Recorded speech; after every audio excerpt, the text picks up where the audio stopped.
Welcome back to Gaffer Salon. It's a hot one here in New York City. I'm John Roach. I'm a gaffer here in New York City. And today we're going to talk about this brand new Aputure light called the Storm 1200X. Now I'm going to guess the Storm is a new series of lights. So far, all I know about is the 1200X. And if you know anything about the nomenclature at Aputure, X generally refers to their bicolor lights, right? And that's 100% true, but it is not the entire story. So we're going to dig in a bit more to that. So just as a disclaimer, yes, Aputure sent me this light. Yes, I do get to keep it after the review. But, you know, just as a further disclaimer, look, I'm a working gaffer here in the city since the mid-90s. I own a ton of lights. I do own a lot of Aputure. I own a lot of Amaran. I also own Nanlux and Nanlite and Calvin and ETC and Light Gear and light panels and Roscoe DMG and Astera. You know, it's a long list of stuff that I own. And if Andrew Locke has taught me anything, it's like, don't talk about crap you don't like, right? Life's too short. There's too many great, exciting things to talk about in our market. I love to talk about things that I use on set all the time and that I really like. And at the same time, you know, my needs are different than other gaffers' needs. So I try to stay neutral and talk about pros and cons that I think are larger and not specific to me personally, or if they are specific to me personally, to point that out, right? So it's really, when you're doing reviews, you're trying to be as authentic as you can. And look, gaffers are smart, right? It's not like you're going to buy an espresso machine, right? And you don't know anything about espresso machines. So, you know, it's easy for someone maybe to, you know, steer you the wrong way. But like, all of us have used Aputure products, right? A lot of us have the 1200D or the 600Ds or the 600Xs or the 600Cs. We're very familiar with Aputure products. And this product is very reminiscent of any of those products, right? We've got very similar reflector dishes. The ballast itself is very similar to all the ballast we've seen from Aputure already. The head is reminiscent, say, of the 1200D. All that is true. Of course, in this new light, there's some little build quality improvements, some design tweaks, all that kind of things. And to point out one in particular that I think is fantastic, it's this new locking Bowens mount. And if you know, Aputure bought out the company called ProLight, and ProLight on their Orion 675, for example, had a locking Bowens mount ring, which was fantastic. And so that's basically been incorporated here into the Storm series. So you now really get a positive lock. No more sort of jiggling dishes or jiggling Fresnels or what have you, accessories, right? But I don't think I'm going to plug this light in. I mean, to me, you're going to know this light. You've used other Aputure lights. So what makes this light compelling and interesting? What I think is this light marks a radical departure for Aputure, and it's not visible on the surface. To me, this maybe is the beginning of a new era at Aputure, and that has to do with how this light is a bicolor light. So it is not using traditional warm white and cool white emitters. So just as a bit of color science backstory to this, the previous episode I did was on an RGB ACL pocket light made by Calvin called the Play Pro. And we took a look at that pocket light against 3 other all terrific pocket lights. But the thing that was interesting about these 4 pocket lights, aside from their various sizes and outputs and so forth, was they all use completely different color science, a completely different combination of emitters to produce their full gamut of colors, right? So you had RGB ACL, you had the Aputure MC Pro with RGB WW, you had the Dash with RGB LAW, you had Astera's RGB MA, red, green, blue, mint, amber, right?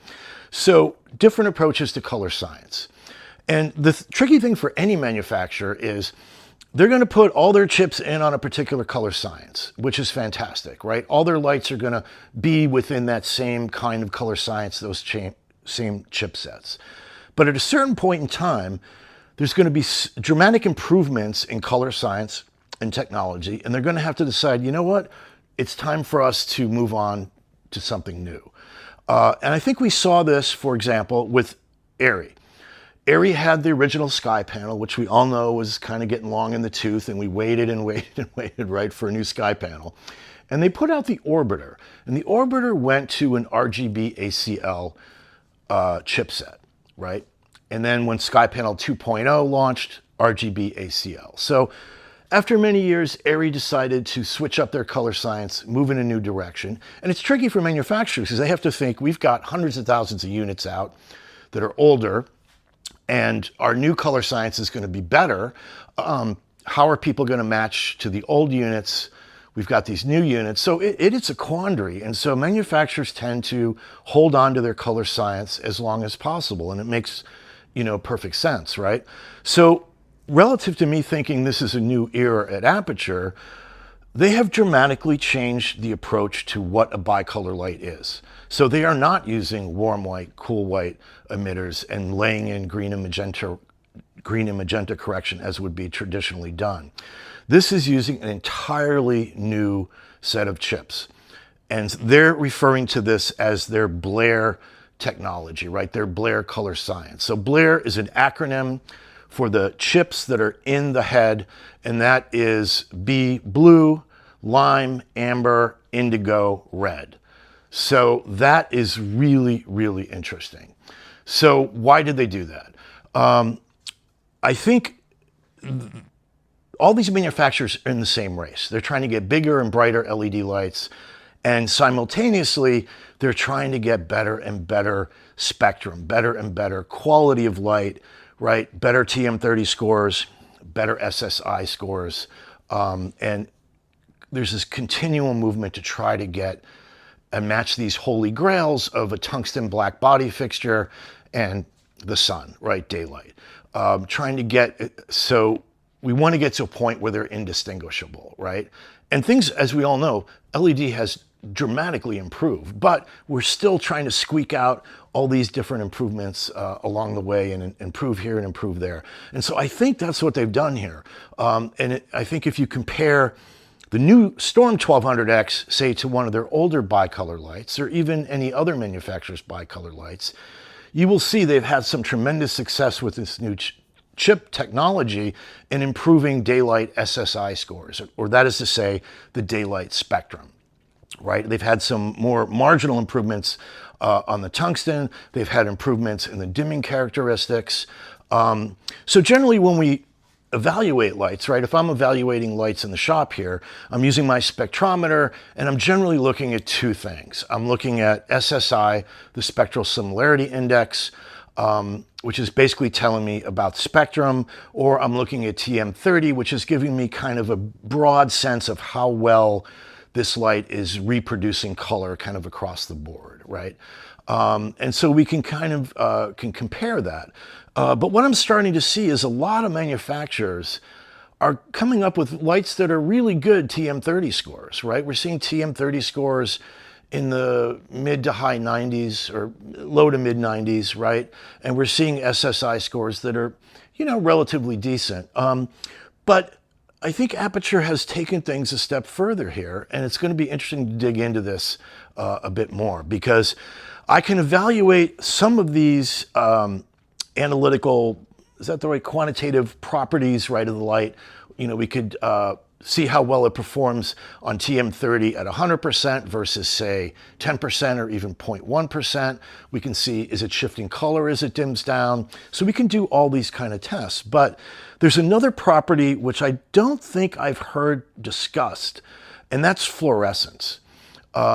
So yes, we can meter the light coming out and the quality and the spectrum, and that's what's radiating out of the light. But there's also a quality of light that is reflecting off everyday objects, right? There's a quality of fluorescence. So I thought to dig in and talk about this, because again, to me, the most important thing to discuss and understand about this new Aputure light is the new color science and the approach to color science. So who better to talk to than Tim Kang? Tim and I have been friends for a number of years. I knew Tim when he was back with Quasar Science.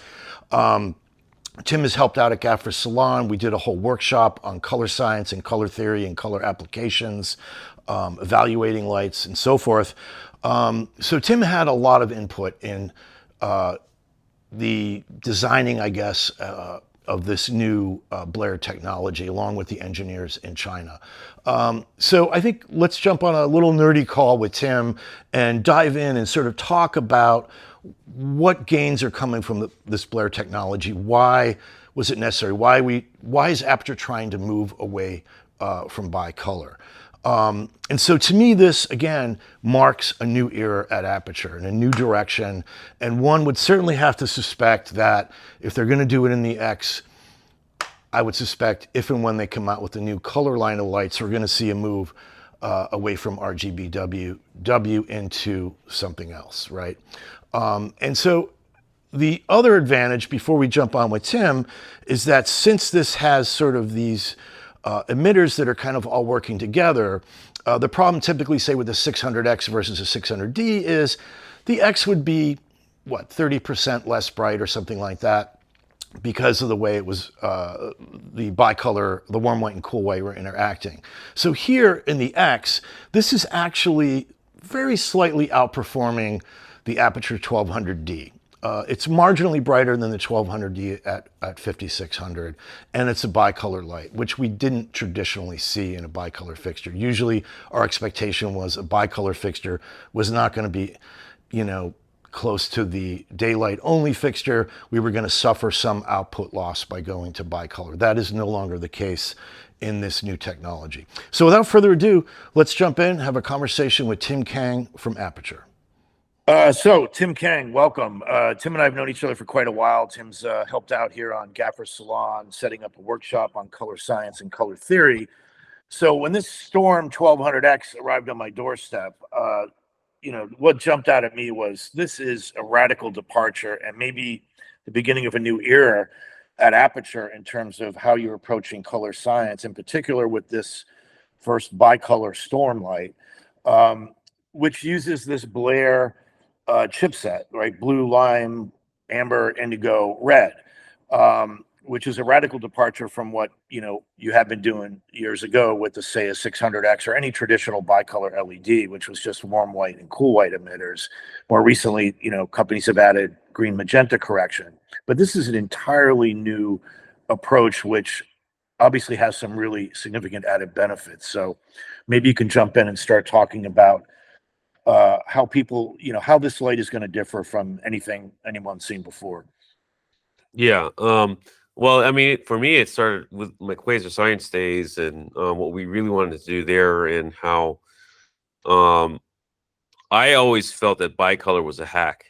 You know, doing salt and pepper with Kino tubes Yeah. and everything in between was kind of a band-aid, but not really the solution, right? To how do you mix white light together to get basically all the variations of what you see here on this slide, which is you want cold and blue, or you want warm and orange as one axis, or you do green and magenta as the other axis of control, right?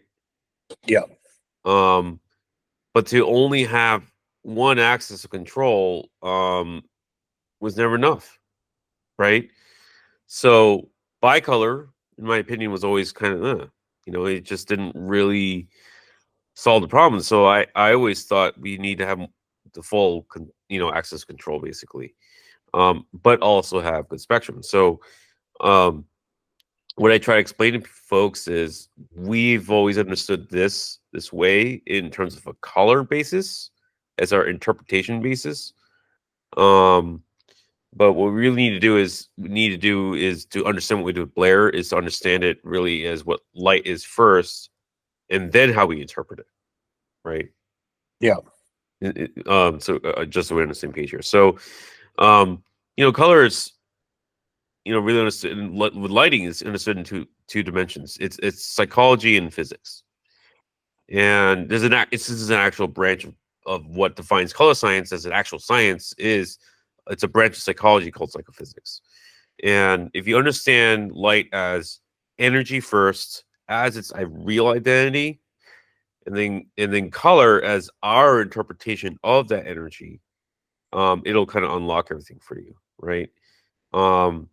And ultimately, there's a pathway of color where you have the light, it hits things in the world, and then you've got an observer that sees the interaction between lights and objects, right? Yeah.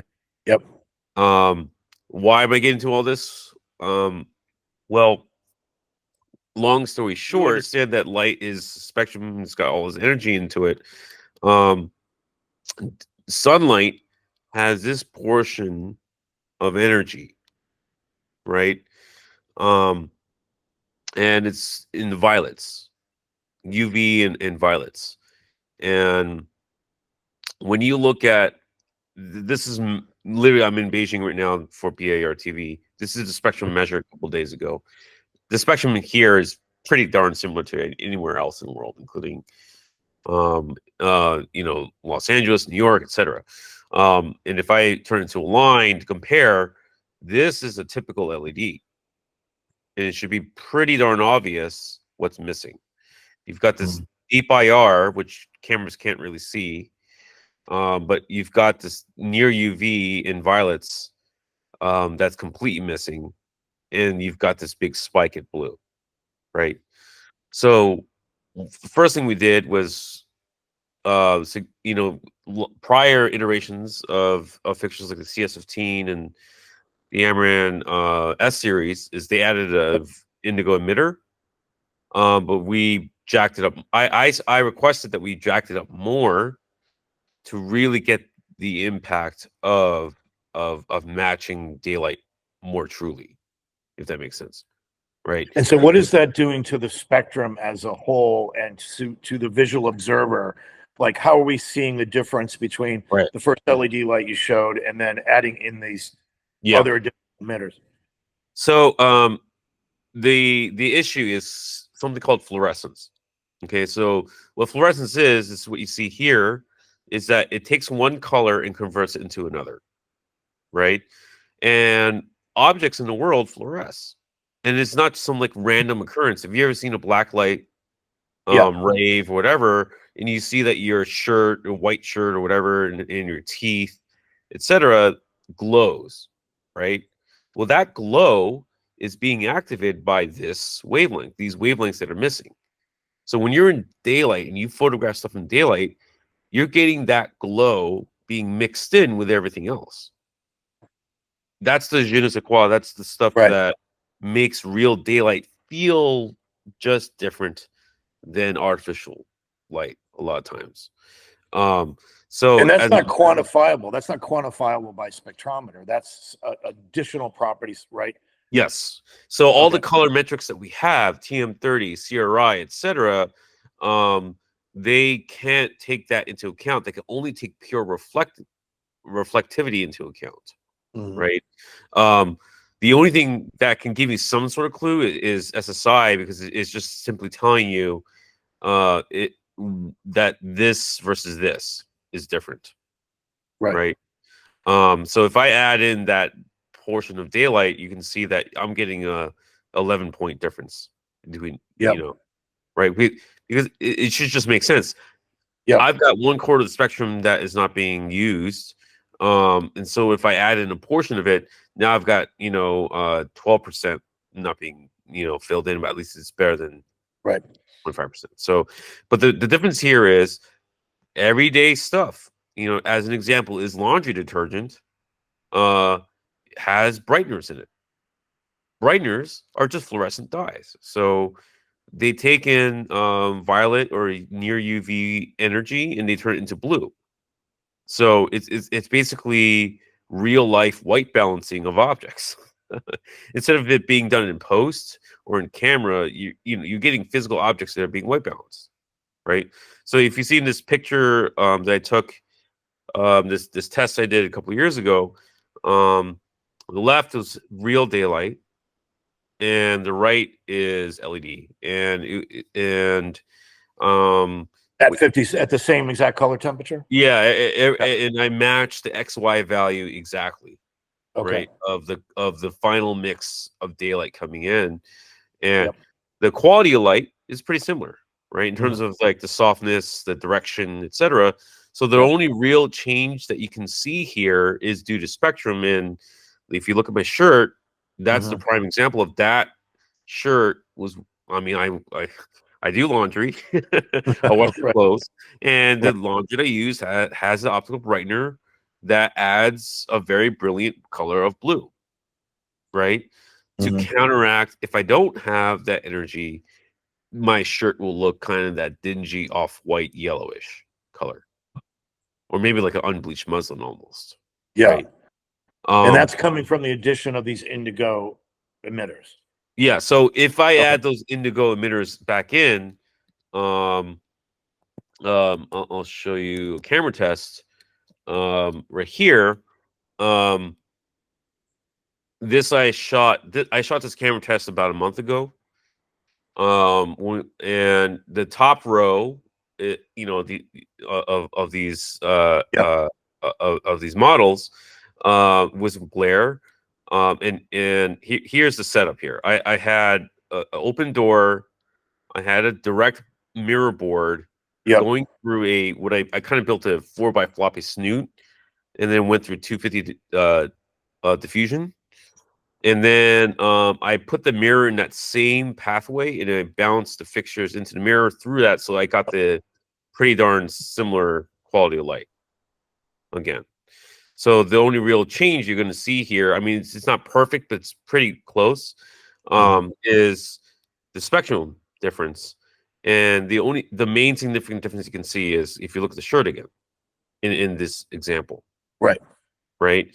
Where to anybody, I mean, I don't think this is a DP specific discriminatory view to say, hey, bicolor LED shirt, white t-shirt just doesn't look as brilliant and clean to match the daylight as well as when you add those indigo or violet emitters in.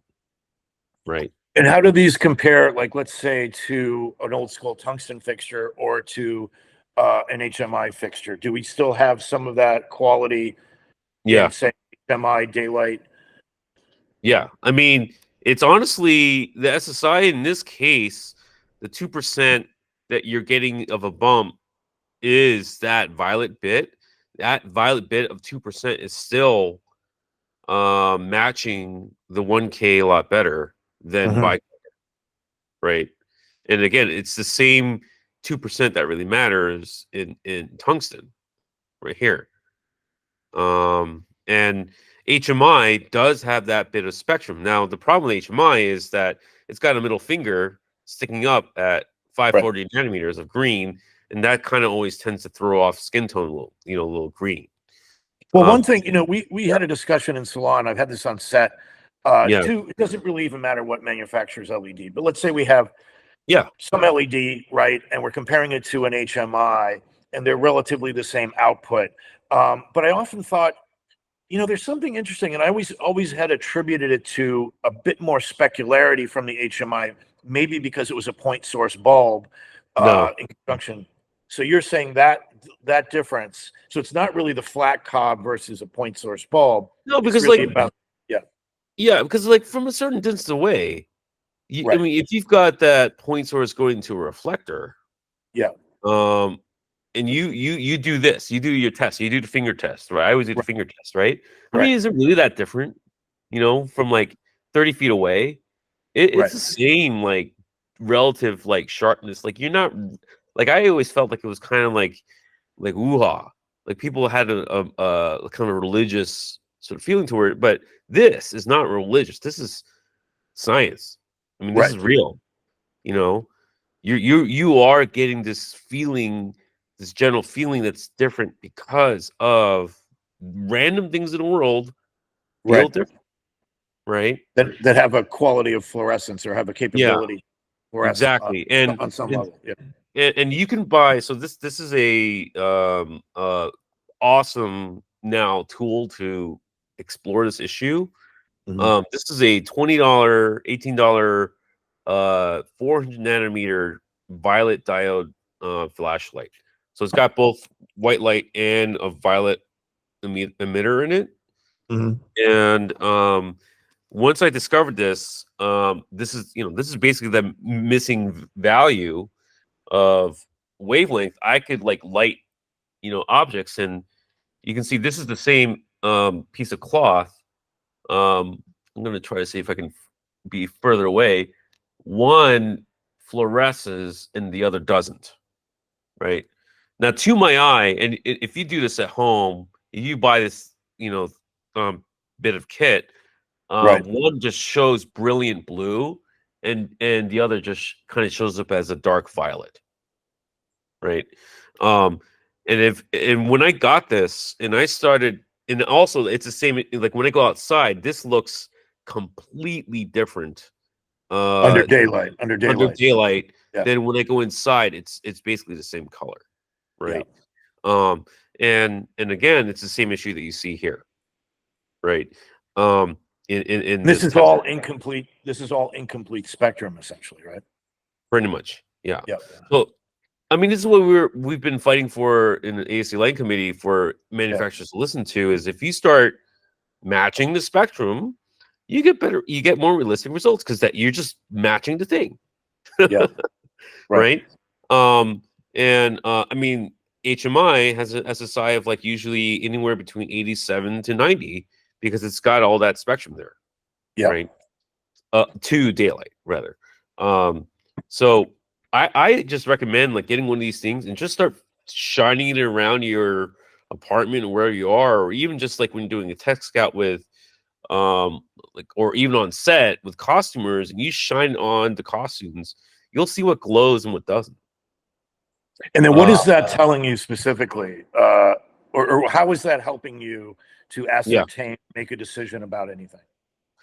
Basically, if you shot something in daylight with that bit of clothing, right?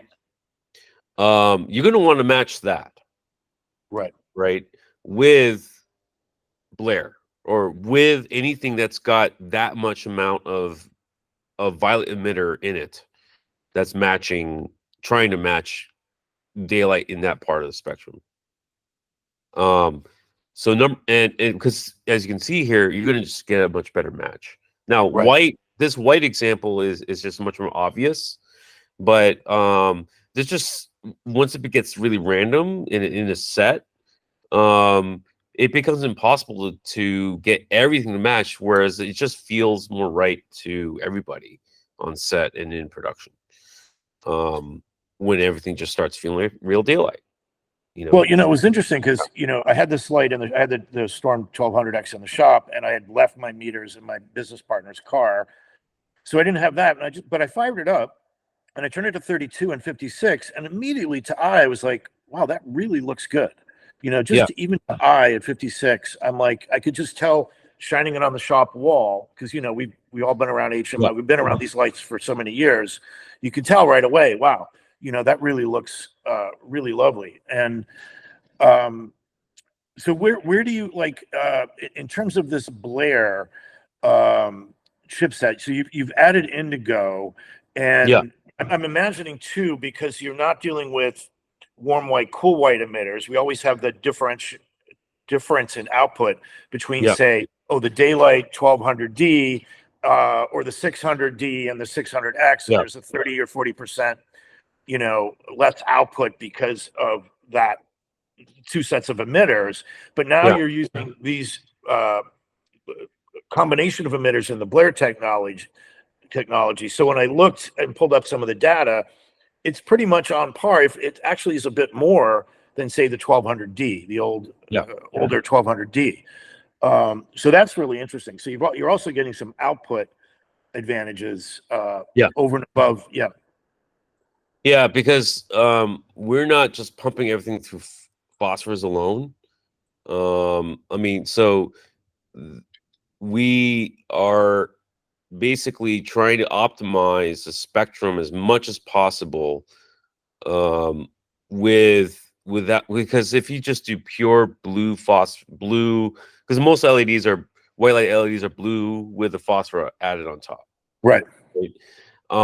In this case, this is a single channel of blue with two emitters. It's got the violet and the blue in series to give you a fuller blue output, right? A fuller blue and violet output portion of the spectrum. And then we've got amber, phosphor amber and phosphor red diode separately. But we also then added in with a line diode, which is basically just a single phosphor and is pretty much the definition of a lumen. Like lumen is lime colored light. So it's just pure output. It really is just pure output of luminosity. So the engineers, so this is where the real like collaboration between us and the LED engineers in China, where they kind of agreed with a lot of these ideas that I had. It was a really great rapport because they were started head this direction sort of anyway. And it just took that final nudge of, hey, let's come up with the ingredients and say, let's optimize the output. And once we got the prototypes and everything in, it was like, this is outperforming everything that we've experienced. Well, it's a sizable jump, even looking at, Yeah. say, the Aputure 1200D, you know, these SSI scores. And off the top of my head, what was that, like mid-70s? Yeah, it's 74 for like 56, and it'll be about 84 for 5600 because this is at 5,000 Kelvin. Right. So I mean, this is not a lie. This is 88 at 5,000 Kelvin, right? And as you go to like about like 56 to 65, it dips down to maybe like 84 SSI, and bicolor would be at 74, right? Which tracks. I mean, you're just getting basically another 10%, 10-12% of spectrum, which comes from the violet, right? So because that's the thing, it's like colorimetric wise, it's not that far off from each other, you know. Colorimetrics it's fairly similar as I kind of pan around. I mean, CRI values, TM30, TLCI, they're all the same. They're, as I said, the real je ne sais quoi that makes daylight what it is, apart from pure reflectances, the interactions with fluorescent materials. Well, yeah, that was interesting because when I looked at, say, 3 different manufacturers' specs, relative to TM30, they were all pretty close. Almost identical, in fact. It's like bulk, you know, like once you're in like past a certain point, most people can't tell. You know, I've been around and shown people all this sort of stuff with multiple. There's 3 companies worth of products that I've worked for.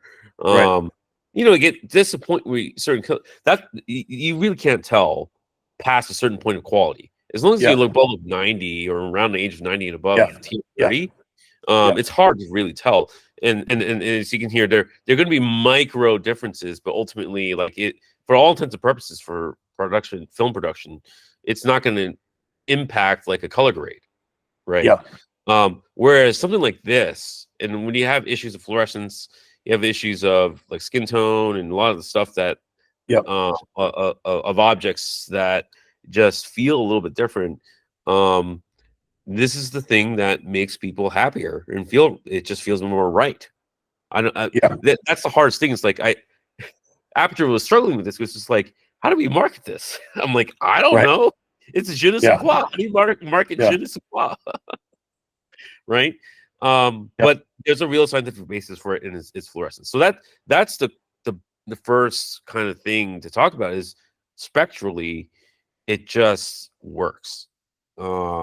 Because this is what, you know, this is the kind of the last frontier, I would say, of matching daylight, you know, for all. No, that's an interesting question because, you know, everybody's in this race to get better TM30, better SSI, and we're trying to get to that, you know, either daylight magical, you know, holy grail, or the tungsten, you know, black body holy grail, and we're getting closer and closer and closer. I mean, I don't know, you know, how much difference is there now as we get up into the high 80s versus daylight? Is that even discernible difference to the eye anymore? I mean, is that enough of a difference? I would say we're almost getting close to that being. We're getting pretty close. I mean, you know, like perfection is really hard to get and it's very expensive. It's possible. You can get pretty darn close, you know, but that's why we were excited. It's like, this is a pretty good trade-off, I would say. You know, we didn't get to, you know, in the upper 90s or mid 90s or even low 90s on the daylight end. And there might be micro differences that you see between direct sunlight and BLAIR. But for most people, I mean, it's not that big, huge of difference that, you know, to discriminate an eye in a test like this, you might see differences, but once you're in the shoot and once you're in color grade and working with it and it's blending, you're doing real BLAIR mixed with direct sunlight, you're going to be very hard pressed to tell the difference on a practical basis. Whereas, you know, the shirt issue, let's say, or some costuming, I mean, this, you know, this is issue, let's say spandex or whatever, superhero movie, that's the issue. This is where that kind of issue would arise, let alone commercial, right? Any person that's on commercials with dyes, with printed materials, this is even more critical, not less. Like these are the folks that would carry even more than narrative. Anyone that does product work, you know? So this is the stuff that that we would see the difference for sure. And I remember when it was gaffing commercials or in DBing commercials, actually in the New York area, and I remember there was a director pair that they studied photography. They were photography majors in undergrad. I mean, they were not undergrads at all. They had progressed, but they were like adamant that we shot with a certain brand of light because they thought that brand of light had real daylight, quote unquote. Like working with strobes, because strobes have real daylight, kind of all the energy of real daylight. So it's the same sort of thing, you know.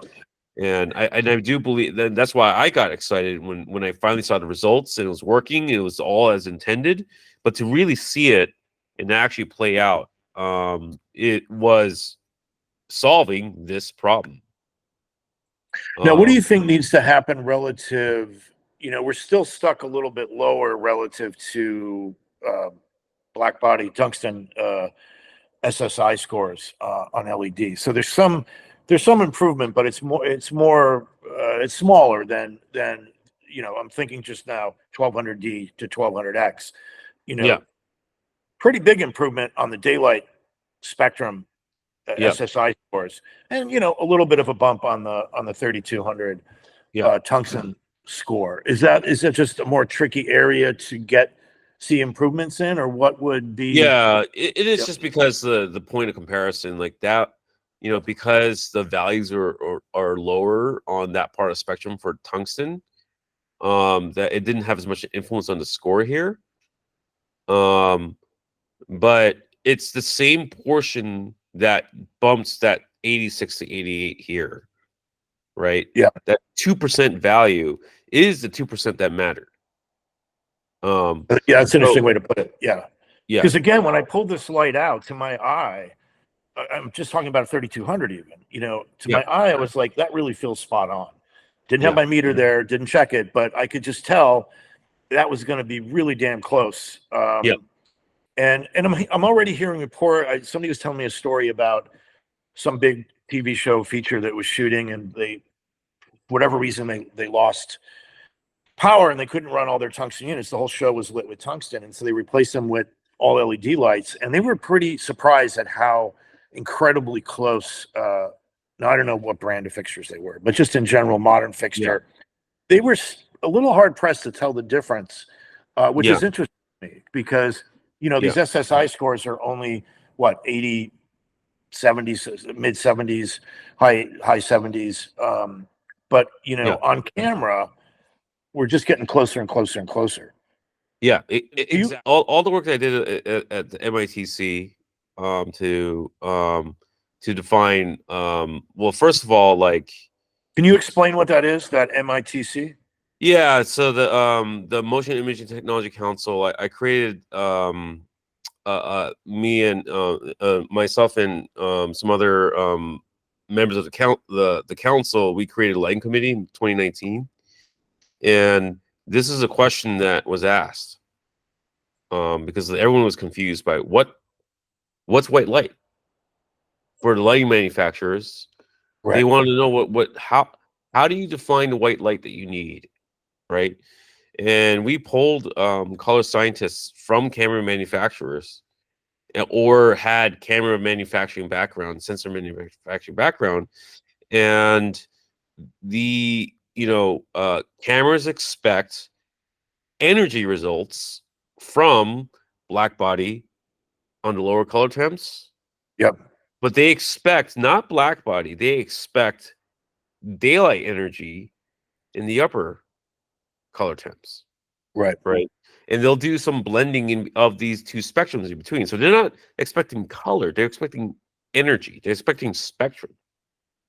So, so that was like a huge thing. That's why we've been pushing spectrum for so much, because if you keep trying to deviate and cheat it, you're just not going to get, you're going to break something. You're going to get results that differ,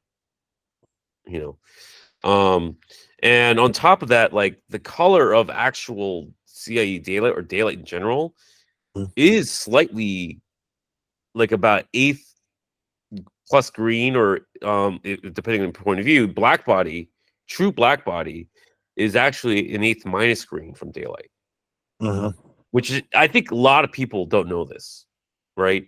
So we've had all these fixtures. We think that they need to be on the daylight end to be 0, like no green shift, magenta shift. But actually, you want your, if you really want to match real daylight, and I've metered this in everywhere. So like, it's daylight curve versus Planckian curve. Yeah, daylight. Yeah, I mean, not to get overly nerdy, like technical of like these terms. Like I've metered around the world in the last 3-4 years, and you're always getting slightly less than an eighth green plus green around the world for daylight.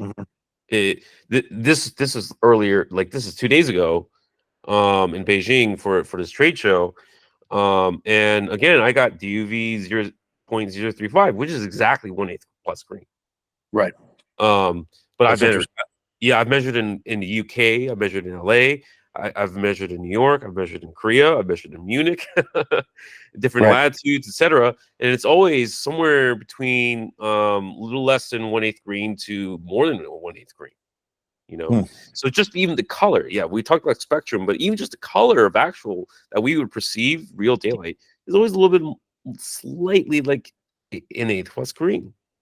So that's what we did with BLAIR. Like we just made 2 color standards that you can choose from. Black body, because you want to match older things, because a lot of lights, a lot of my is that a menu? Is that a menu option?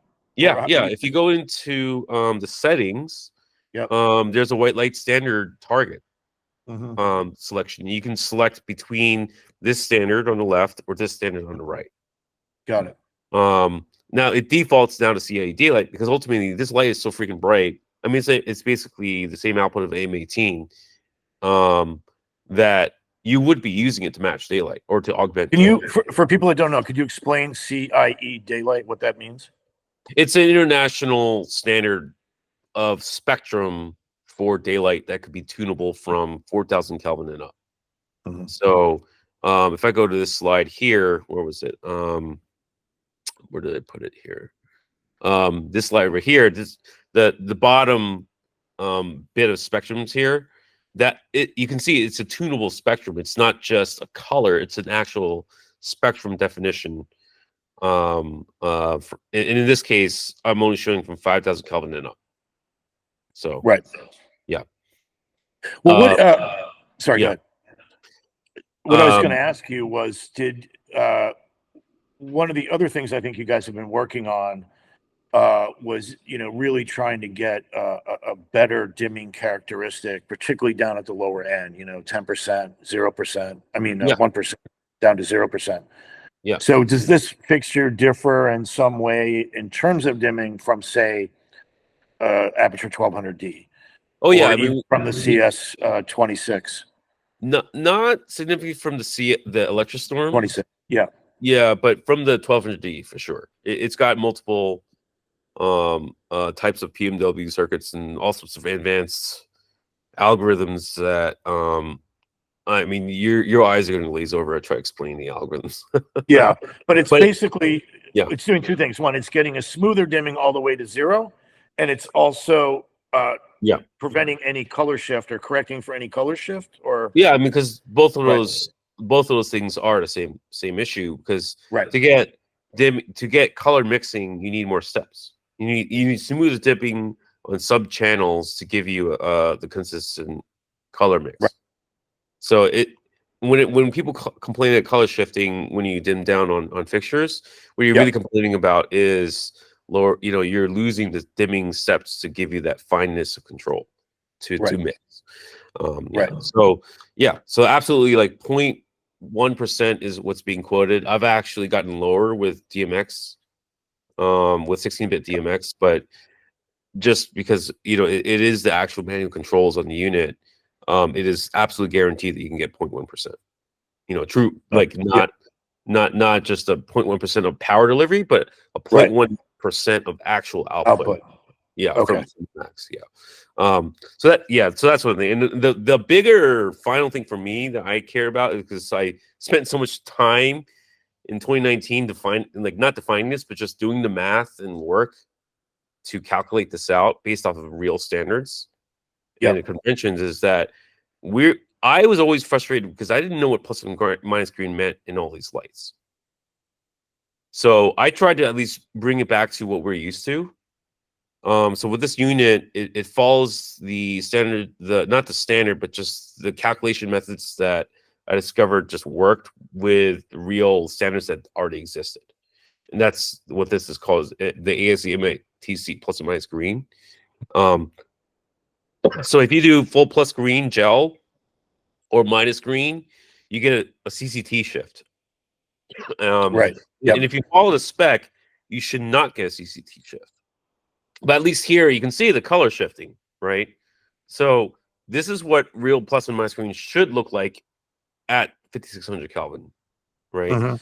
And I posted it on Gaffer Salon a while ago, but I made this reference chart. So if you're using IBL and you did real color management, when you sample one of these colors, it should just give you those values on the light. So that was one of the reasons why I did it, because it means that it restores, common sense of what we know as common sense of, well, when you're full green, if you know that's the full maximum full green, then a half or a quarter relative to that is something that we know. Especially people experienced in the craft, they've already kind of gotten to feel what's full plus and minus green, right? And so we put that in the light. So when you actually dial in and we've done it in percentages, not in decimal values, because that makes it obvious that it's a percentage of the spec of 100% full plus green. 1/2 is 50%, 1/4 is 25%, etc. Right?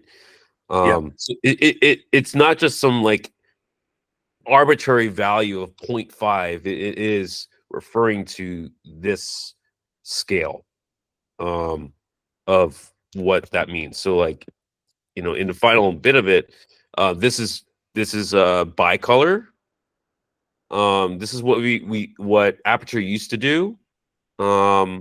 And this is what 1200X can do, which is the full plus and minus green sort of values that you can get to. So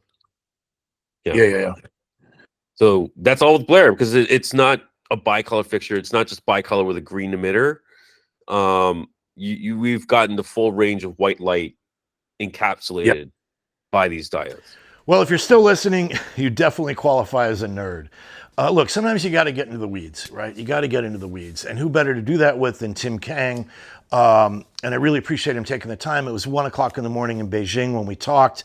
And I really appreciate him walking us through this color science, because there's a lot to understand about what capabilities and what advantages this new BLAIR technology is giving us.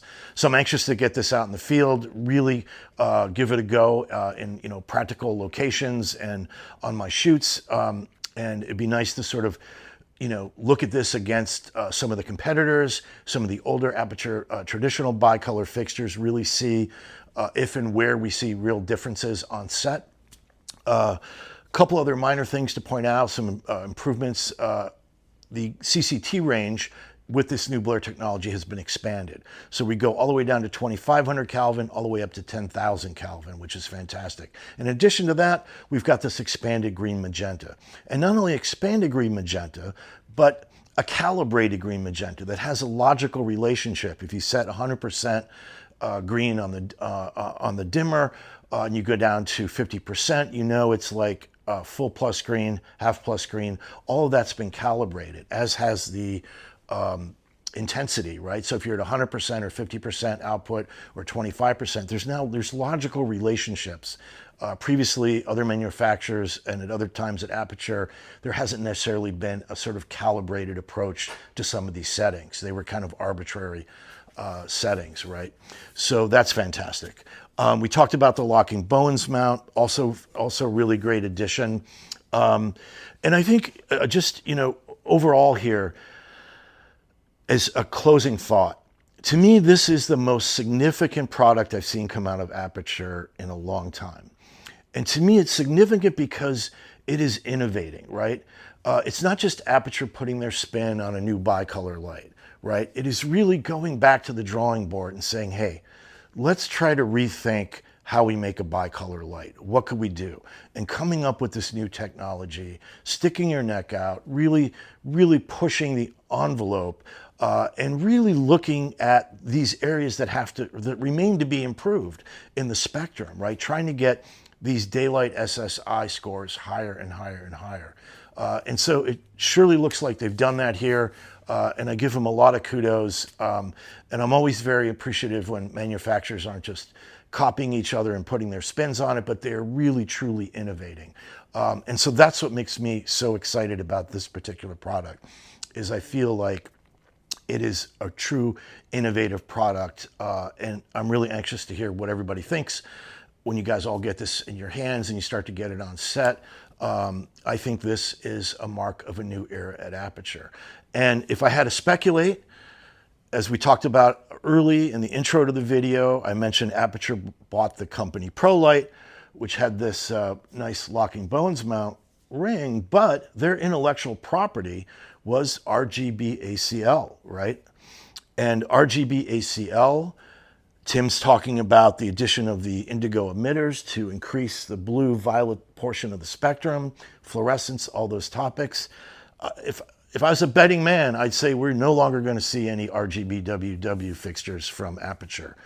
It's going to be something new, maybe around RGB ACL, maybe with the addition of indigo.